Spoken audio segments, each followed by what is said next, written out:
जय भीम, जय भारत, जय मंडल, जय जोहार। और आज का जो लाइव है उसका विषय जब मैंने लाइव की सूचना जारी की वो दे दिया।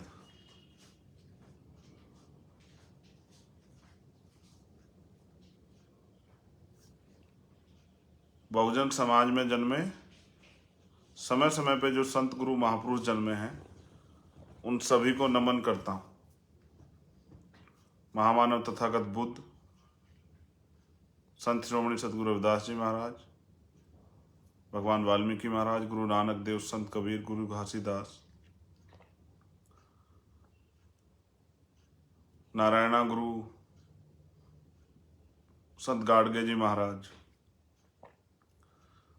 राष्ट्रपिता ज्योतिबा फूले, माँ सावित्रीबाई फूले, छत्रपति साहू जी महाराज, माँ फातिमा शेख, माँ अवंतिकाबाई लोधी, माँ झलकारी बाई, माँ अहिल्याबाई होलकर, पेरियर रामासामी नायकर, पेरेलल यादव, परम पूजनीय डॉक्टर बाबा साहब अम्बेडकर, बाबू जगदेव प्रसाद कुशवाहा, जननायक कपूरी ठाकुर, महामना राम सुब्रमण्यम, महाराज सिंह भारती जी, मान्यवर काशी राम साहब, चौधरी चरण सिंह जी, सर छोटू राम, जो जिन महापुरुषों ने अपने जीवन का अंतिम समय जाति व्यवस्था के आधार पर गिराए गए, एकजुट ना हो जाए, बांटे गए इस कमजोर शोषित समाज को एकजुट करने और इनके जो अधिकार जो इनसे छीने गए थे उनको दिलाने का काम किया। ऐसे सभी महापुरुषों को नमन करता हूँ जो देश के शहीद हैं आज़ादी के। उनको भी शहीद आजम सरदार भगत सिंह, सरदार उधम सिंह, सरदार करतार सिंह सराभा, उन सबको भी नमन करता हूँ। मैं जब कल भोपाल में था तो मैंने बताया था कि अगर इतिहास जानना हो कि देश की आज़ादी में हमारा क्या योगदान है तो जिन लोगों को इसमें दिलचस्पी हो जान सकते हैं, उनको पढ़ना चाहिए। गोरखपुर के पास जो विद्रोह हुआ, उदैया चमार, रमापति चमार, तिलकाराम मांझी, माउदा देव पासी, ऐसे नायकों को पढ़ना चाहिए। कोतवाल धन सिंह गुर्जर, विजय कुमार पथिक, ऐसे नायकों को पढ़ना चाहिए। फिर अगर हमारा शौर्य जानना हो तो बहुजन समाज का जो शौर्य हो जानना हो तो चमार रेजिमेंट भी आप पढ़ सकते हैं। एक ऐसा सुनहरा इतिहास कि हमने इस देश से प्यार किया और खुद को मिटने दिया, अपने वजूद को खत्म होने दिया। अपने मुल्क में हैं, अपमान सहते हैं, काबिलियत होने के बाद अन्याय सहते हैं, अधिकार लूट ले जाते हैं, छीन ले जाते हैं, अधिकारों के नाम पे ठेंगा दिखाया जाता तो भी जी रहे हैं, थोड़े थोड़े साधनों पे अपने पैरों पे खड़े। मैं सबसे पहले धन्यवाद दूंगा मध्य प्रदेश के सभी साथियों का जिन्होंने कल अपनी एकता की शक्ति से बहुजनों की राजनीतिक आंदोलन से वंचित बंजर भूमि के रूप में जाने वाली मध्य प्रदेश में एक परिवर्तन का नया जो है आगाज किया। आज मेरे पास बहुत सारी बातें करने के लिए, मैंने वहां से चीज़ों को जानने का प्रयास किया, रैली को लेके समीक्षा भी की मैंने कल 2 घंटे में। सबसे पहले मैं पुनः धन्यवाद देता हूं आप लोगों का कि भाई आप लोगों ने मेरे आह्वान पे सामाजिक न्याय यात्रा में जो आह्वान वहाँ के हमारे प्रदेश के दोनों अध्यक्ष, प्रदेश के सभी वरिष्ठ साथी, उन्होंने प्रभारियों ने जो किया, आपने जो उसको बल देने का काम किया वो सराहनीय है, उसका कोई तोड़ नहीं।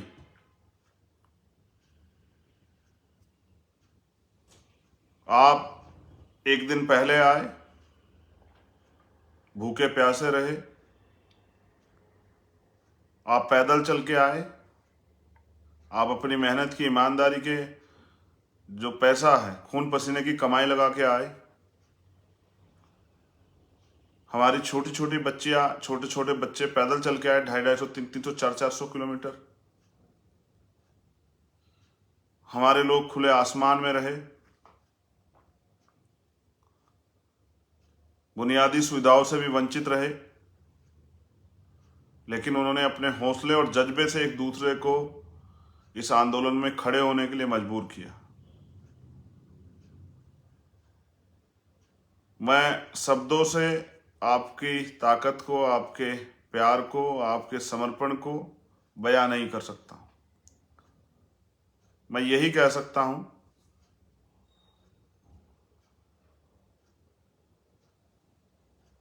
जो मैं समझ रहा हूं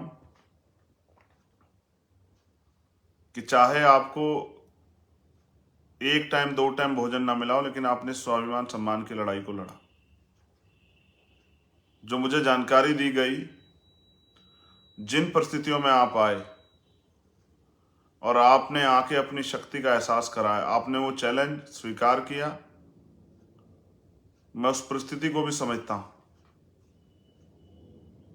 मैं काफी बातें आप लोगों के साथ करूंगा, लेकिन एक दर्द और दुख जो मेरे मन में है, एक भाई जिसको हमने खो दिया, भाई किशन लाल बागरी और उनके जो साथी। पहले तो मैं उनके परिवार को दुख सहने की शक्ति मिले, इसके लिए मैं महामानव तथागत बुद्ध और संतों गुरुओं से प्रार्थना करता हूं। फिर उनके जो साथी थे, मुझे जानकारी मिली कि जाते हुए एक एम्बुलेंस को बचाते हुए उनकी गाड़ी खाई में जा पड़ी और 3 और 4 साथी और घायल। एक की हालत काफी नाजुक है और 3 साथी की हालत थोड़ी ठीक है। मैं अपने इस शहीद भाई को भी, जो स्वाभिमान सम्मान की लड़ाई लड़ने आया, मैं अपनी संवेदनाएं उनके परिवार के प्रति प्रकट करता हूं और संतों गुरुओं महापुरुषों से उनके परिवार को, जो हमारा ही परिवार है, इस दुख को सहने की ताकत उनको मिले, ऐसी प्रार्थना करता हूं।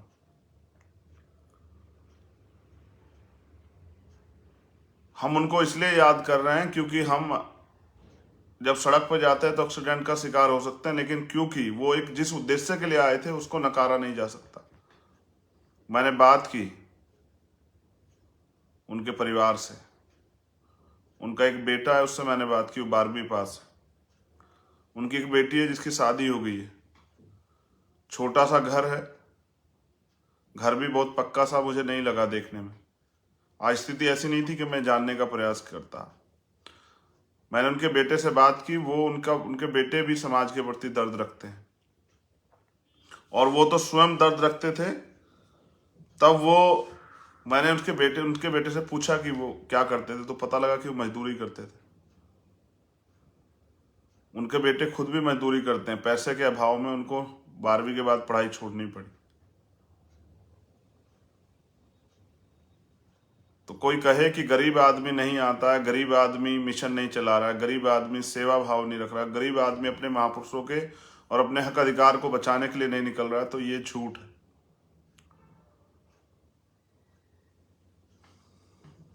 वो गरीब ही थे, लेकिन उनके दिल में समाज के प्रति दर्द था और वो स्वाभिमान सम्मान की वैल्यू समझते थे, इसलिए वो आए। मैं उस परिवार को और जो साथी घायल हैं, उन घायल साथियों के परिवारों के लिए भी मंगल कामनाएं करता हूं कि वो जल्दी स्वस्थ हो जाएं, वो साथी भी, और उनके परिवार को दुख सहने की शक्ति प्रदान करें कुदरत।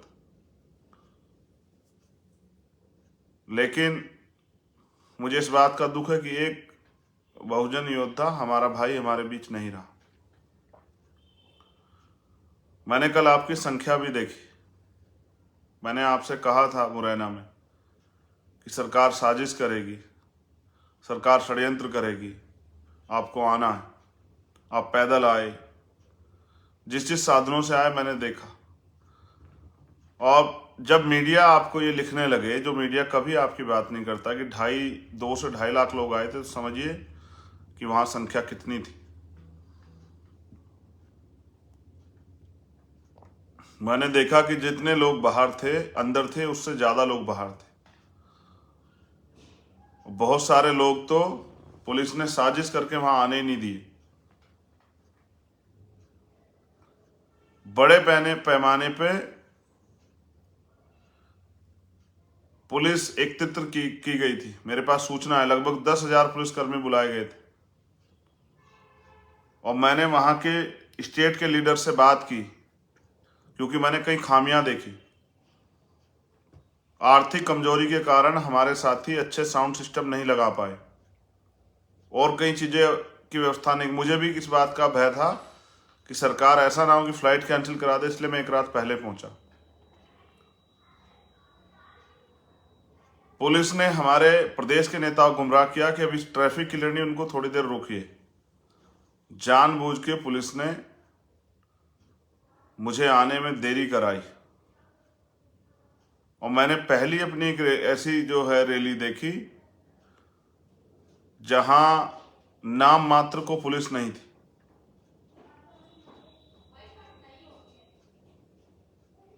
इतने बड़े तंत्र की, इतने बड़े लोगों की सुरक्षा व्यवस्था के लिए मात्र 10-12 लोग थे। जो फोर्स बुलाया गया था उनको एक ही काम दिया गया कि वो पूरे भोपाल के लिए स्पेशल बता रहा हूं कि भोपाल में वो सब लोगों को इधर उधर डाइवर्ट करें, ये कह के कि ये रास्ता नहीं, हम पे भी लोग हैं, हम भी जानते हैं चीजों को, कि जो लोग वहां आ रहे थे उनको डाइवर्ट करके दूसरे रास्ते भेजा। और ये कहा गया ऊपर से आदेश के तौर पे कि जब कोई ज्यादा जिद करे, लड़ने की स्थिति आ जाए, तभी जाने देना, वरना कोशिश करना कि उनको गुमराह करे। और ये उनको ये भी कहा जाए कि हम आप ही के लोग हैं, ये कह के उनको दूसरे रास्ते भेजा जाए, जिससे कि वो डिस्टर्ब रहे और रैली स्थल ना पहुंच पाए। इंटरनेट बंद किया गया।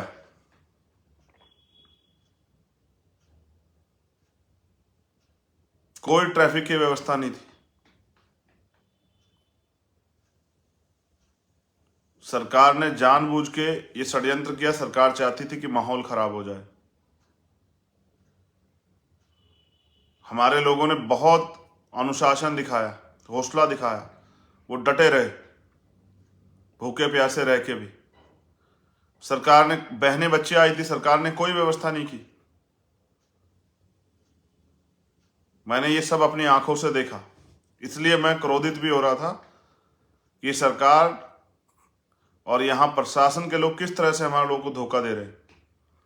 वहां के अधिकारियों से हमारे साथियों की वार्ता हुई, उन्होंने कहा कि हम सब तरह की सुरक्षा और सारे माहौल आपके जो लोग आएंगे उनको देंगे, बैरिकेडिंग कराएंगे, डी बनवाएंगे, जिससे कि आपके लोग परेशान ना हो, कोई आपकी भीड़ में कोई अन्य व्यक्ति घुस के कोई माहौल ना खराब कर दे। कुछ लोगों ने प्रयास भी किया।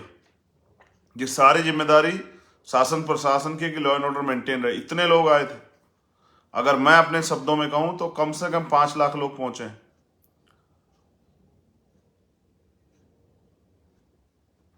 ये एक ऐतिहासिक आंदोलन था। मेरे याद है कि ऐसा एक ऐतिहासिक आंदोलन हमने दिल्ली में किया था जब सतगुरु रविदास जी महाराज का गुरु घर टूटा तब। और जब मैं कल वहां गया तो वही एक माहौल था। मैंने वहां की लीडरशिप से बात की। पुलिस प्रशासन ने कहा था कि वो सुरक्षा व्यवस्था करेंगे कि किसी कार्यकर्ता को कोई नुकसान ना पहुंचा दे, नहीं की गई। उससे पहले देवास में हमारी गाड़ियों पे हमला हुआ, हमारी 4 से 6 गाड़ियां तोड़ दी गई। पुलिस नदारद थी। पुलिस किसी तरह से आयोजन को विफल करने में लगी थी, षड्यंत्र कर रही थी। जानबूझ के सरकार चाहती थी माहौल खराब हो और भीम आर्मी के लोग, आजाद समाज पार्टी के लोग बदनाम। और कल वो भविष्य में इतना बड़ा जमावड़ा, इतना बड़ा समुदाय इसमें ना आए, उनको परमिशन कैंसिल करने में और आरोप लगाने में आसानी हो, इसलिए उन्होंने जानबूझ के किया।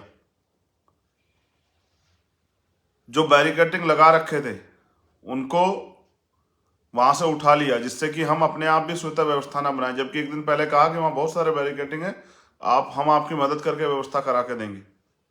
क्योंकि हमारे साथी आर्थिक रूप से कमजोर है, तो बहुत सारी जिम्मेदारियां वो इस बेस में अदा नहीं कर पाए। कि बहुत बड़े टेंट लगा दें, बहुत बड़ी स्टेज लगा दें या बहुत ज़्यादा कुर्सियों की व्यवस्था करते हैं, ऐसा नहीं कर पाए। तो कुछ जिम्मेदारियां जो सरकार की थी, जो प्रशासन की थी, जो क्योंकि टैक्स हम भी पे करते हैं, हमारे मध्य प्रदेश में जो लोग हैं वो भी पे करते हैं, और मध्य प्रदेश के अंतिम व्यक्ति की रिस्पॉन्सिबिलिटी भी सरकार की है और एडमिनिस्ट्रेशन की है, लेकिन वो नहीं निभाया गया। जो मेरे पास सूची है, 1 से 1.5 लाख लोगों को डाइवर्ट किया गया, क्योंकि हम पे तो संगठन है, हमें जानकारी किसी तरह से वो ग्राउंड में ना पहुंचे। जितने लोगों की, दूसरे लोगों ने जितने अपनी सभा में लोग बुलाए, इतने लोगों को आने से डिस्टर्ब किया गया, और फिर बीच में ये अफवाह उड़ाई गई कि चंद्रशेखर तो आगे चले गए, जिससे कि लोग ना आए, लोग वापस लौट जाएं।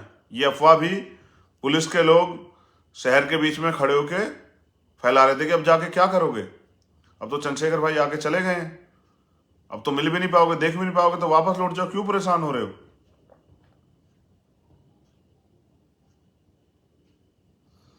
विदिशा जिले के जो हमारे जिलाध्यक्ष हैं, उनको 200 लोगों के साथ 12 फरवरी के आसपास ही सलामतपुर थाने में रखा गया, जिससे कि वो अपने लोगों को नहीं पहुंचा पाए। और मैंने बात की वहां के आम लोगों से जो मेरे टच में है, उसके बाद फोन करके, और मैंने पूछा कि आपके यहाँ से जो लोग आए थे वो, क्योंकि मुझे बेचैनी हुई जब ये घटना मैंने सुनी। मैं आऊँगा उस परिवार से जल्दी मिलने के लिए, मैंने उनसे वादा किया है, और जब हमें अवसर मिलेगा हम ताकतवर हो जाएंगे। तो 2 अप्रैल के जो शहीद वहाँ हैं, मैंने उनसे भी वादा किया हुआ है, जिन लोगों के साथ घोर अन्याय, उनसे वादा किया हुआ है, और इस परिवार से वादा किया कि जब हमें वहाँ राजनीतिक रूप से अवसर मिलेंगे तो हम इन परिवारों को शहीद का दर्जा देके इनके लिए विशेष व्यवस्था करेंगे, चाहे वो बहुत मजबूती से मुआवजा हो या सरकारी नौकरी हो या इसके साथ और भी कुछ, जो बहुत सारी चीजें सरकार के पास होती हैं देने की, वो हम देंगे। मैंने जब उनसे पूछा अपने साथियों से, तो उन्होंने बताया कि बहुत सारे जिलों में फोर्स ने रोकने का काम किया लोगों को, जो बिल्कुल निडर थे, जो किसी कीमत पर रुकना नहीं चाहते, वही लोग पहुंच पाए। बाकी लोगों को डराने का, धमकाने का, झूठे मुकदमे करने का, देख लेने का, तमाम तरह के जो हैं वो प्रयोग किए गए। पुलिस ने अनाउंसमेंट करा के करे, ही इतनी डरी हुई थी सरकार। उज्जैन जिले में वापस जाते हुए एक तो ये घटना हुई, और 4 गांव में नालायक लोगों ने हमारे लोगों के साथ बदतमीजी की, मारपीट की। मैं अपने साथियों से कहूंगा कि उनका मुकदमा दर्ज कराएं और उन नालायकों को गिरफ्तार कराएं। प्लस एक विशेष जाति के लोगों ने हमारे लोगों को काम देना बंद कर दिया। उन्होंने कहा कि हम इनको काम नहीं देंगे। सब लोग अपनी रैलियां करते हैं, हमारे अधिकारों के खिलाफ नारे लगते हैं, सभाएं होती हैं, हमें जातिगत गालियां दी जाती हैं, हमारे अधिकार छीनने की बात होती है, वो खत्म कर दें इसके लिए आंदोलन होते हैं। और वही लोग जब हम अपने हक की लड़ाई लड़ने जाते हैं, जिसकी संविधान हमें इजाजत देता, तो हमारा जो काम वो उनके यहाँ थोड़ा बहुत हमारे लोग जुड़े हुए थे, वो उस काम को बंद कर देते हैं। ये इतने तरह के षड्यंत्र किए गए वहां पर, फिर भी आप लोगों ने साबित किया कि संघर्षों के साए में घनघोर जवानी पलती है, इतिहास उधर झुक जाता है जिस ओर जवानी चलती है। जो बड़े बड़े ताकतवर लोग, राजनीतिक लोग, जिनके पास बहुत साधन है, वो जो नहीं कर पाते आपने करके दिखाया। मैं शब्दों से आपके इस प्यार, इस विश्वास को बयां नहीं कर सकता हूं। जितने लोग आप आए थे, मैं आपसे कुछ कहना भी चाहता हूं। आप आए और अपनी ताकत का एहसास करा के चले गए। आपने बहुत सारी मांगे भी मेरे जरिए वहां रखवाई कि हमारी 31 सूत्रें मांगे। सबसे ज्यादा मैं अपने समाज का आभार प्रकट करता हूं कि उन्होंने, जो दलित समाज है, कल उन्होंने हक अदा किया। मुझे गर्व है उनके ऊपर। मैंने वादा किया था कि जब तक भीम आर्मी है, शान से जियो। उनकी तरफ उठने वाली हर आंख को जवाब देने के लिए भीम आर्मी और चंद्रशेखर आजाद और हमारे साथी हैं। और मेरे खून का एक एक कतरा उनके लिए निछावर। लेकिन मैं आपसे कुछ कहना चाहता हूं मध्य प्रदेश के मेरे साथियों। एक तो मध्य प्रदेश से देश के सभी साथियों को, प्रदेशों को सीख लेनी चाहिए किस तरह से हमारे कार्यकर्ता 40-40 दिन, हमारे नेता अपने घर नहीं गए। उन्होंने मेहनत की, गांव गांव जाके पसीना बहा, तमाम तरह के अभाव सुविधा विहीन माहौल में उन्होंने अपने आप को संघर्ष के लिए तैयार रखा। सरकार के षड्यंत्र और आर्थिक कमजोरी का, साधनों का भी सामना किया। बिना साधनों के उन्होंने साबित किया कि जब कोई ठान लेता है तो करके दिखाता है। जब कोई संकल्प लेता है तो उसे कोई नहीं रोक पाता, जब कोई तय कर लेता है। ऐसी बहुत सारी साजिशें जिनको उन्होंने नाकामयाब किया। मैं उनके संघर्ष को सलाम करता हूं, नीला सलाम। मगर मैं उनसे कुछ और अपेक्षा भी रखता हूं और आपसे भी रखता हूं। मैंने आपसे कल कहा कि एक स्वस्थ बच्चा पैदा होने में 9 महीने लगते हैं और मां को एक दर्द से गुजरना पड़ता है। इससे कम समय बचा है मध्य प्रदेश में। अभी वो भूमि आपके लिए बंजर है। हमारे पास राजनीतिक प्रतिनिधित्व है जो दूसरे दलों के जरिए हमारे लोग MP MLA बने बैठे, लेकिन उनकी इतनी हैसियत नहीं कि वो आपके हितों के लिए बोल जाएं। वो मुझ पे आरोप लगा सकते हैं, हमारे आंदोलन पे आरोप लगा सकते हैं, बस वो इसलिए पाले गए हैं कि वो आरोप लगाएं। लेकिन उनकी इतनी हिम्मत नहीं कि वो अपने नेताओं से सवाल करें कि जब वहां बीजेपी ने हमारे लोगों के साथ अन्याय किया और हमारे लोगों ने उस अन्याय को सहा तो वो नेता कहां थे? तब उन्होंने आपके आंसू क्यों नहीं पूछे? जब इतना जुल्म ज्यादती हुई, जब बेरोजगारी कारण हम लोग मर रहे हैं, अच्छा शिक्षा ना मिलने कारण हम लोग मर रहे हैं, हमारा स्कॉलरशिप खत्म किया जा रहा है, एजुकेशन का बजट खत्म किया जा रहा है, हमें नए अवसर नहीं दिए जा रहे हैं, हम भूख के कारण परेशान हैं, जमीन के कारण परेशान हैं, हम काश एट्रोसिटी रहें, तब वो नेता कहाँ है? आप सवाल पूछिए अपने नेताओं से। जब बीजेपी की सरकार हमारे लोगों ने बदल के कांग्रेस सरकार बनाई, हम उनसे भी उम्मीद करते हैं कि वो हमारे 2 अप्रैल के मुकदमे वापस लेंगे, लेकिन वो तो अपनी सरकार ही नहीं बचा पाए। जो बनी बनी सरकार जिनकी चली गई स्वार्थ में, उनसे क्या उम्मीद करेंगे आप? उनके चमचे एक दूसरे पे आरोप लगा रहे होंगे कि ये उनकी टीम है, उनकी टीम है। ये आपकी टीम, और वो सिर्फ वहां अपनी तनख्वाह लेने के लिए बैठे हैं MP MLA बनने के बाद, या जो अपनी रीढ़ की हड्डी को तोड़ के पैर छूने वाले नेता, अपने पैर छूने, वो जिन नेताओं के पैर छूते हैं उनसे जो है उनको साधन मिलते हैं, इसलिए बैठे हैं। लेकिन आज़ादी के इतने दिन हो गए, क्या कभी आपकी जिंदगी बदली? आप हर बार चुनाव में उम्मीद पैदा करते हो कि इस बार आपकी गरीबी दूर होगी, इस बार आपके बेटे को नौकरी मिलेगी, इस बार आपको जमीन मिलेगी, इस बार आपकी जो अस्थायी नौकरियां, वह नौकरियां अस्थायी हो जाएंगी, इस बार आपके साथ आपको अन्याय नहीं सहना पड़ेगा, आपकी जमीन को छीनेगा नहीं। मूछ रखने पे, घोड़ी पे बैठने पे, अच्छे कपड़े पहनने पे कोई आपको अपमानित नहीं किया। क्या किसी ने आपके दुख दर्द को समझा? जो वहां दोनों सरकार रहे, मैं उन दोनों से, क्या उन दोनों सरकारों ने आपका दर्द समझा? क्या आपके आंसू पूछने कोई आया?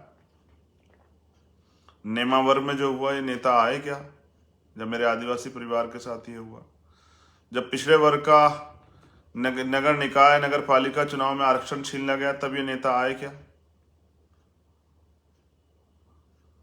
ये नेता नहीं आएंगे, क्योंकि नेता सिर्फ समाज से लेता है। आपको अपनी लड़ाई मेरे साथ अपना पसीना बहा के लड़नी पड़ेगी। इन नालायक लोगों का भरोसा आपको छोड़ना पड़ेगा। जब वो आए और कुछ भी कहें, आप उनसे पूछो कि हमारे लिए क्या कर रहे हैं। क्या उन्होंने नए अवसर आपको दिए? जैसे हमने ये मांग की कि आरक्षण का दायरा बढ़ाओ, हमने यहां मांग की कि जाति का जनगणना कराओ, हमने यहां मांग की कि ठेकेदारी में दलित, पिछड़े, आदिवासियों को आरक्षण दो, हमने यहां मांग की कि बैकलॉग भरो, नौजवानों को रोजगार दो, रोजगार नहीं दे सकते तो भत्ता दो, भत्ते के साथ जो है उनको प्राइवेट सेक्टर में भी जो है अवसर दो, उनको नौकरी नहीं दे सकते तो उनको आगे बढ़ने के लिए लोन दो, बिजनेस करने के लिए। उनको सम्मान का जीवन दो। इन अत्याचारों को बंद करो। जब अन्याय होता है आप रोते हो पूरे देश में, खून के आंसू जो है आपको रोने पड़ते हैं। कोई आता है क्या नेता आपके बीच में? मैंने आपसे एक वादा किया कि जो आपने मुझे मांग पत्र सौंपा है मैं उसको घोषणा पत्र में बदलना चाहता हूं कि आप अपनी ताकत से इतनी मजबूती से वहां जो लोग आए थे, जितने लोग आए थे, अगर वो हर परिवार में 4 से 5 लोग हैं, अगर वो अपने परिवार को तैयार करें, सिर्फ परिवार को 1 महीने में, तो 5 लाख गुना 5 25 लाख लोग होते हैं। और अगर वो जिम्मेदारी उठा लें, जो जिम्मेदारी मैं आपसे चाहता हूं कि वो आगे 7 महीने बचे हैं, 7 महीने में एक एक परिवार को तैयार करने का काम करें, आजाद समाज पार्टी के लिए, इस आंदोलन के लिए, अपने वजूद के लिए, तो 7 महीने में 5 7 35, एक व्यक्ति 35 लोगों को तैयार कर सकता है। और 5 लाख से 35 का गुना कर लो। फिर जिन जातियों को हम लोग प्रतिनिधित्व देंगे, अति पिछड़ी जातियों को, पिछड़ी जातियों को, आदिवासी दलित समाज के लोग, माइनॉरिटी, उनका भी समाज का वोट, जब इतना वोट आपके पास होगा तो आपको किसी के आगे हाथ क्यों फैलाना पड़ेगा? मैं तो सिर्फ जो उम्मीदें आप सबसे करते हैं उन उम्मीदों का दीपक जो है, आपके अधिकारों का दीपक जलाने के लिए आया हूं। तो आप कच्चे घरों में रहते हैं, आप रूखा सूखा खा के टाइम पास कर रहे हैं, आप कभी भगवान से उम्मीद करते हैं, कभी मसीहा से उम्मीद करते हैं। मैं तो बस आपके अंदर जो योद्धा छिपा बैठा है, जैसे आप कल लड़के आए, मैं तो उस योद्धा को जगाने के लिए आया हूं, जोड़ने के लिए आया हूं कि अपनी शक्ति को पहचानो। कल मेरे एक साथी ने मुझे एक मैसेज भेजा था कि आपने मरे हुए लोगों में जान पैदा कर दी, आप मरे हुए लोगों को जगा रहे हो। मैंने उनसे कहा कि छोटे भाई, मैं तो जिंदा लोगों को उनकी शक्ति का एहसास करा रहा हूँ। आप में क्या कमी है जो आप दूसरों के भरोसे, दूसरों की जो विधायक MP बनते हैं आपकी वोट से तो बनते हैं, फिर आप अपना क्यों नहीं बना सकते हो? क्या आपको अपने लोगों पे भरोसा नहीं है? या इससे क्या कोई आपका सम्मान कम हो जाएगा अगर आपके बीच का व्यक्ति कुर्सी पर बैठेगा? क्या आपको अपने खून पे भरोसा नहीं रहा है? और कितनी बार ठगे जाओगे? देश को आज़ाद हुए तो 75 साल से ज़्यादा हो गए, और देश में लोकतंत्र आए जिसके जरिए राजनीतिक ताकत बनेगी और कानून बनेंगे, उसको भी जो है 70 साल से ज़्यादा हो गए। फिर क्यों अपने ही प्रदेश, अपने देश में आप इस अन्याय अत्याचार को सह रहे हो? क्या आप गाजर मूली हो कि आपकी हत्या की जाती है? क्या आप जानवर से भी गए गुजरे हो कि आपकी और मेरी बहन बेटियों के साथ अपमानजनक रवैया किया था? अखबार पढ़ते पढ़ते मैं अपनी तकलीफ नहीं बयां कर सकता हूं कि सिर्फ अखबार पढ़ने में, खबर सुन के ही जो है। आज भी एक खबर आई कि बॉम्बे में जो है, IIT बॉम्बे में एक बच्चे ने सुसाइड किया, 2 दिन में 2 सुसाइड। आज भी मुझे पायल तड़वी याद है, आज भी मुझे फातिमा लतीफ़ याद है, आज भी मुझे बाल मुकुंद भारती याद है, आज भी मुझे रोहित वेमुला याद है, आज भी हमारे एम्स दिल्ली के साथी मीना मुझे याद है। ऐसे कितने मामले हैं जिनको मैं आपको बताऊं।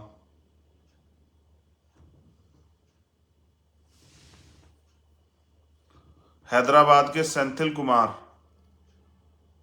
और अनिल वीणा एम्स के, कितने ऐसे वो हैं, ये हमारे कब्रगाह बन गए हैं। मैंने तो कहा, आज मैं आपसे भी कह रहा हूं कि इन इंस्टीट्यूशनों को ताला लगा देना चाहिए। यहाँ बैठे, क्योंकि आरक्षण की वजह से SC ST OBC के लोग तो वहां जा रहे हैं बच्चे, लेकिन जो उनकी मानसिकता है, जो क्योंकि 98% उच्च जाति के, सामान्य जाति के टीचर्स वहां हैं, उनकी मानसिकता नहीं बदली। उनको लगता है कि ये इंस्टीट्यूशन उनके लिए बने थे, ये दलित पिछड़े आदिवासी इसमें क्यों घुस रहे हैं।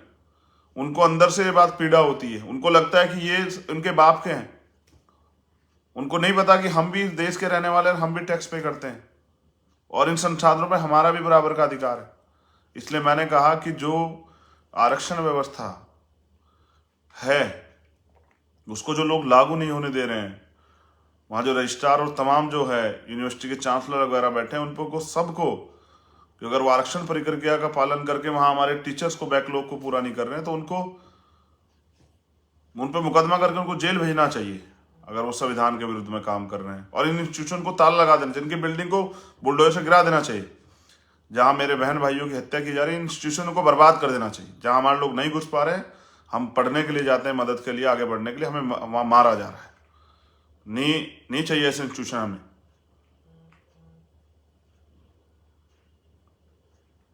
आरक्षण है 27% है आरक्षण पिछड़े वर्ग के लोग, मिल कहाँ रहा है?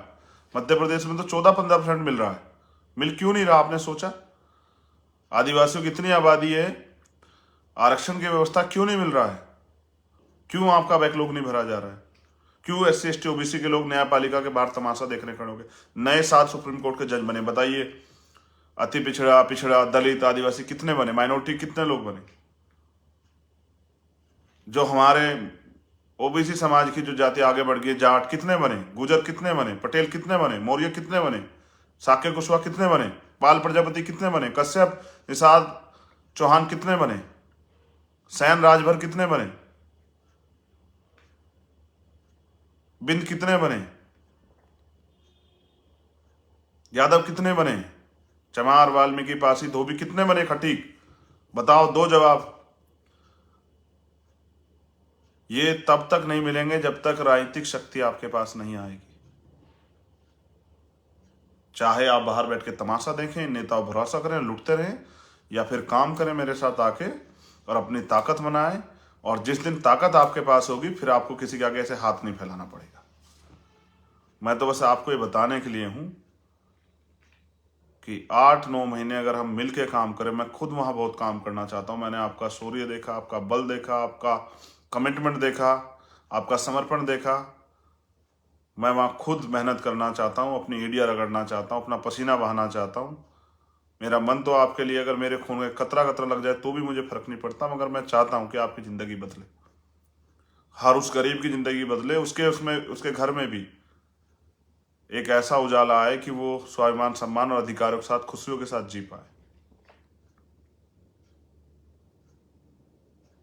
इसलिए मैं आपसे अपील करता हूं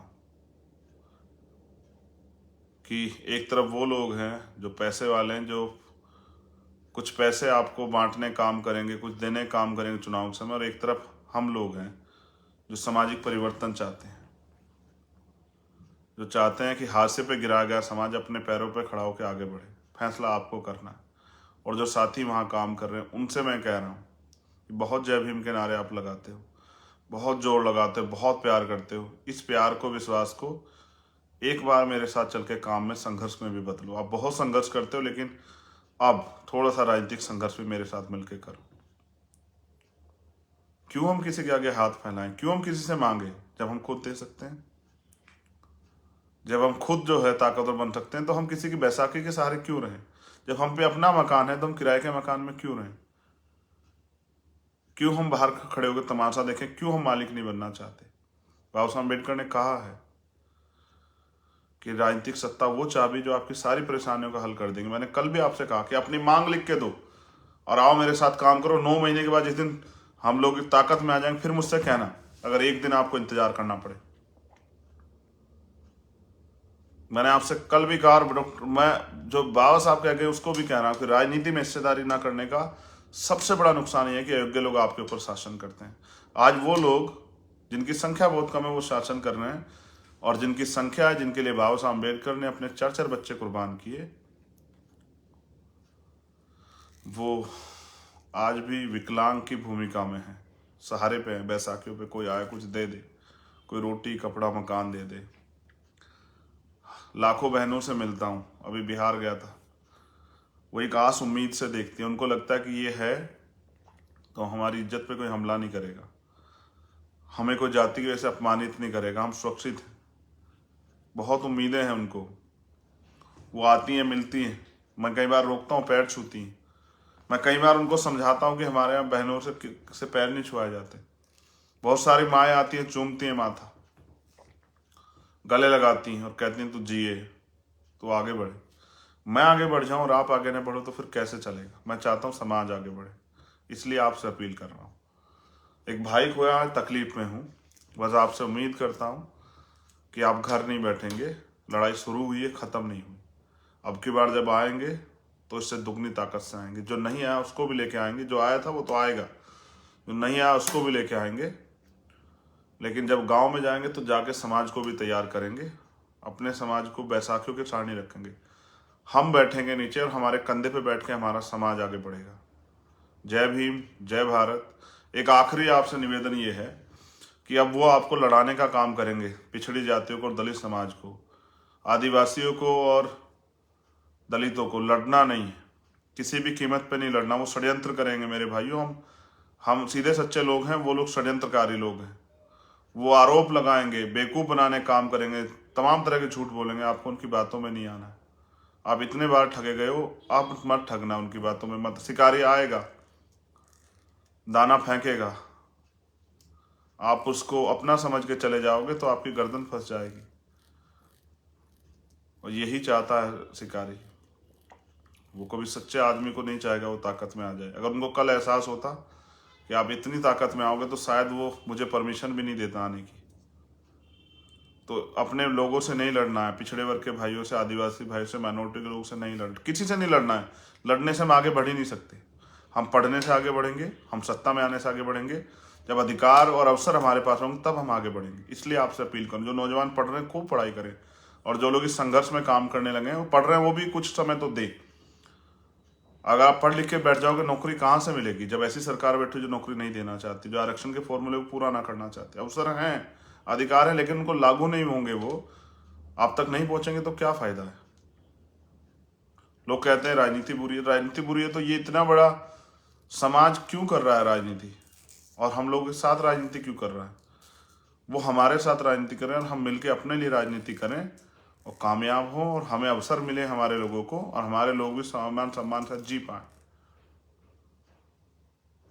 वो भी आने वाली पीढ़ियां, सम्मान उनका सुरक्षित रहे, अवसर उनके पास रहे, संविधान की रक्षा। इसलिए हमें लड़ना है। आपने मुझे सुना, इसके लिए दिल से शुक्रिया। मगर अगर मेरी बात नहीं मानोगे तो मैं भी महापुरुषों के रास्ते को आगे बढ़ाता एक दिन चला जाऊंगा। फिर आप नया चंद्रशेखर पैदा कर लेना, देखना कैसे कर पाओगे। लेकिन अगर आपने कुछ दिन मेरा साथ दिया तो मैं आपसे वादा करता हूँ कि ऐसे 1 लाख चंद्रशेखर होंगे जो अपने समाज के लिए, उनके अधिकारों के लिए, उनकी रक्षा के लिए, उनकी तरक्की के लिए मर मिटने को तैयार होंगे। इस काम को करने के लिए मैं दिन रात लगा रहता हूँ। मैं चाहता हूँ हमारी बहनें भी स्वाभिमान और सम्मान के साथ बाहर निकलें, शेरनी की तरह दहाड़े, आगे बढ़े। मेरी बहनों की तरफ कोई आंख ना उठा पाए। अगर कोई सोचे भी तो फिर उसको जो सजा मिले कानूनी रूप से, फिर उसके बाद किसी की हैसियत ना हो। मैं अपनी बहनों से भी वादा करता हूँ, जो दूसरे दलों में, उनसे भी कह रहा हूँ, बहनों से, कि आप अपने राजनीतिक कुछ कारणों से मुझसे दूर हो सकते हैं, लेकिन मैं सच कह रहा हूँ कि मैं आपके लिए रखवाले तैयार कर रहा हूँ जो इस देश की सभी महिलाओं को सुरक्षित रखेंगे और उनके हक अधिकार सम्मान के लिए लड़ेंगे, और जो एक ऐसा माहौल बना के देंगे जो पेरियार रामास्वामी नायकर चाहते थे, कि रात के अंधेरे में भी अगर आप कुछ मिल जाओगी तो आपकी तरफ कोई आंख उठा के देखेगा।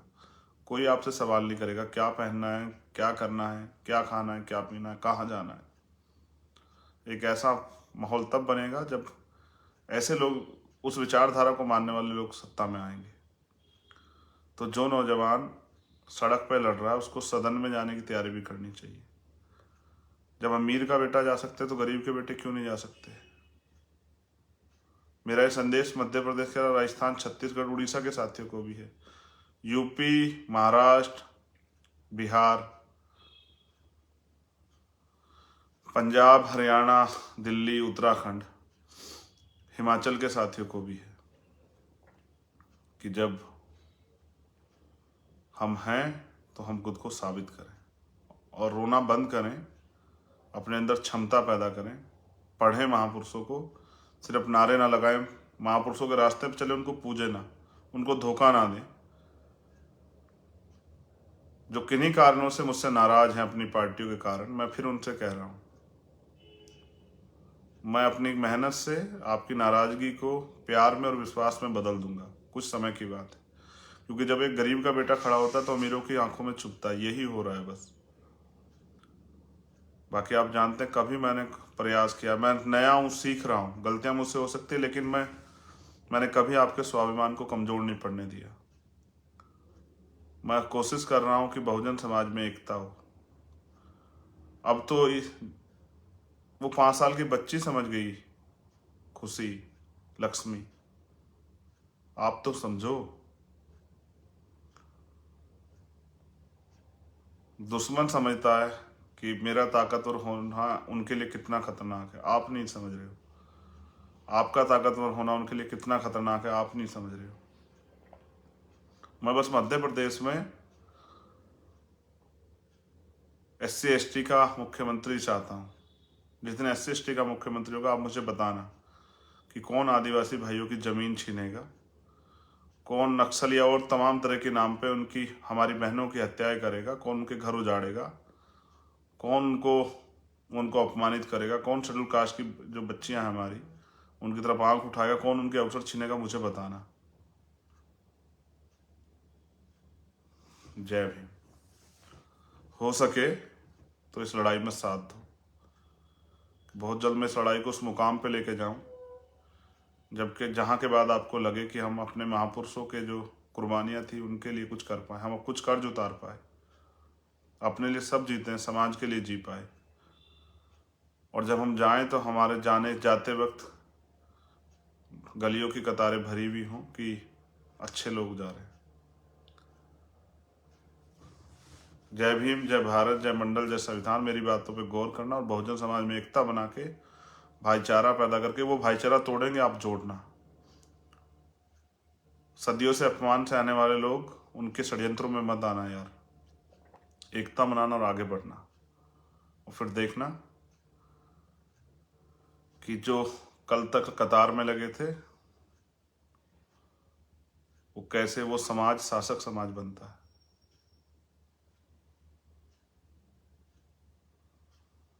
जय भीम।